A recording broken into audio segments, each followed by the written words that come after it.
Imagine living in a world where the pandemic has affected so many people and hearing that someone turned down $50 million to play basketball. The blasphemy of it all.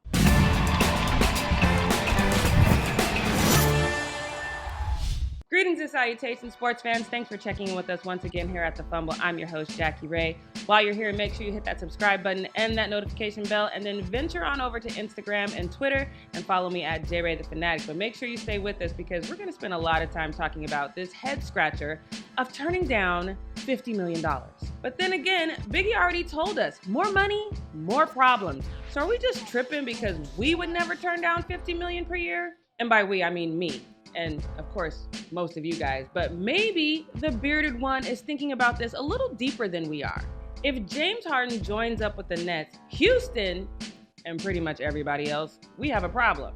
And maybe we are all wrong about James Harden wanting to dominate the ball to the point that the relationship between him, KD, and Kyrie wouldn't work.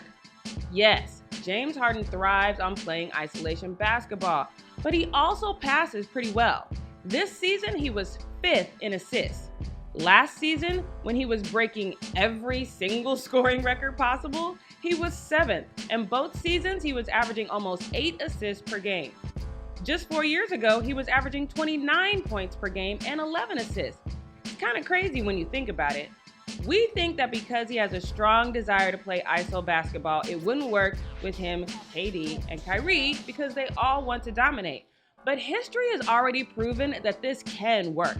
When the Golden State Warriors won the championship in 2017, KD averaged 25 points per game, 8.3 rebounds, and almost 5 assists. Steph was averaging 25 points a game and almost 7 rebounds, while Klay was averaging 22 points. And then, of course, we've seen this play over and over again, where instead of calling for the ball, Klay, KD, and Steph were all saying that the other person should get it. Look, I know. Steph and Klay are not KD and Kyrie.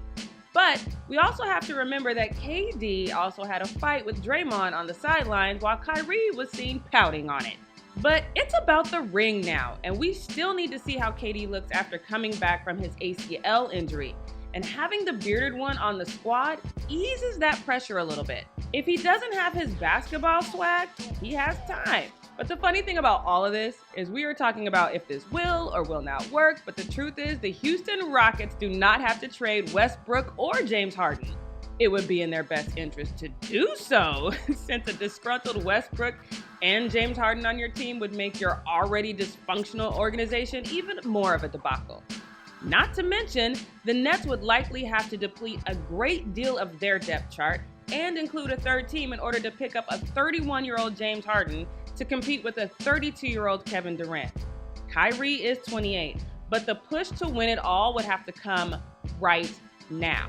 If the Rockets decide to be petty and hold James Harden to his current contract, then we can talk about how silly it was for him to pass up that $50 million and how moronic it is for Houston to try to keep an unhappy superstar. Did the Spurs and Kawhi teach you nothing? This is going to take several weeks to pan out, and we'll probably hear a lot more rumors in the meantime, but fear not, because you've hit that notification bell and we will keep you posted on all of it. Once again, I'm Jackie Ray. Thanks for watching The Fumble, and we'll see you next time.